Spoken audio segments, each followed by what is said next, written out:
ప్రభుత్వం చట్టం ప్రకారమే పోతారు. మీరు ఏదో లోకేష్ గారు రాజ్యాంగం రాశారని అడిగారు. మరి రాజారెడ్డి రాజ్యాంగం రాసింది ఎవరండి? మీరా? మీ నాయకుడు రాశాడా? ప్రశ్నలు వస్తాయి.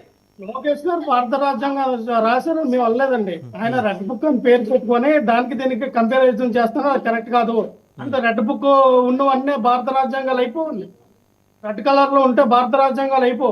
మీరు ఇక్కడ అనేదంటే రాజారెడ్డి రాజ్యాంగం మీకేమైనా అమలు చేశారా?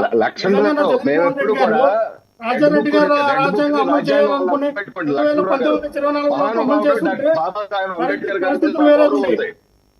ఇలా ఒక్క నిమిషం ఆగండి. పరిస్థితులు వేరేగా ఉండే. కానీ మేము ఎక్కడ కక్షపూర్తిమైన రాజకీయాలు మేము చేయాల. ఎవరు ఏం మాట్లాడుకున్నా మేము వదిలేసాం. సోషల్ మీడియాలో ఎవరైనా పోస్టులు పెట్టినా వదిలేసాం. మేము ఇటువంటి కక్ష రాజకీయాలు ఎప్పుడు కూడా చేయలేదు.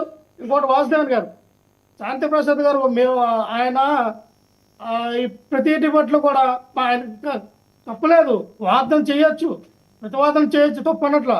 కానీ ఎదుటి వ్యక్తి ఏం మాట్లాడుతూ ఉన్నారో మనం పూర్తిగా ఆలకించాలి, అవగాహన చేసుకోవాలి. అప్పుడు కౌంటర్ టు కౌంటర్ వేయాలి. మధ్యలోకి వచ్చి మనం వేస్తే మీ ఎంత జ్ఞానవంతులు మేమైతే కాదండి. శాంతి ప్రసాద్ గారు మీరు ఎడ్యుకేటెడ్ పర్సన్ అయ్యి ఉండొచ్చు, మీరు ఒక లాయర్ అడ్వకేట్ అయ్యి ఉండొచ్చు, ఇక్కడ కృష్ణాంజలి గారు అవనియండి, నేను అవనియండి, ఇంకెవరైనా సరే మీకున్నంత జ్ఞానం పరిజ్ఞానం మీకున్నంత తెలివితేటలు మాకు లేకపోవచ్చు కాదు. కానీ క్రిటిసైజ్ చేయడం కరెక్ట్ కాదంటున్నాం మేము. మీకున్న తెలివితేటలు మీరు వినియోగించండి, మాకున్న తెలివితేటలు మేము వినియోగిస్తాం. మేము కొత్త గొప్పగా రైట్.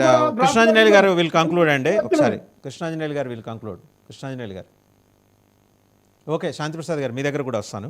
వాసుదేవన్ గారు మీరు ఏదో ప్రస్తావన చేద్దాం అనుకున్నారు ఇందాక. రైట్. నేనేమి ప్రస్తావన చేసేటువంటి ఉద్దేశం లేదు.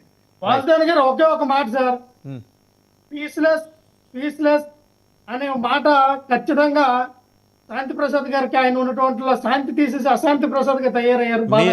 మీరు ఆగండి, శాంతి ప్రసాద్ గారు మాట్లాడతారు దయచేసి. శాంతి ప్రసాద్. లక్ష్మణరావు గారు మన డిబేట్ లో ఉన్నప్పుడు గౌరవంగా ఉండాలి. ఇప్పుడు శాంతి ప్రసాద్ గారు కూడా ఎప్పుడు తొందరపడేటువంటి మనిషి కాదు, గట్టిగా మాట్లాడతారు. శాంతి ప్రసాద్ గారు మాట్లాడతారు. డిబేట్ కోసం గౌరవం పెంచాలి. రైట్. శాంతి ప్రసాద్ గారు.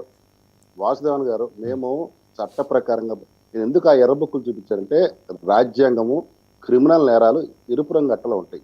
కారణం ఏంటంటే మీరు పద్ధతిగా ఉంటే పద్ధతిగా ఉంటారు. రెడ్ లైట్ అనేది ఎందుకు వేస్తారు సార్? మనకి ట్రాఫిక్ లో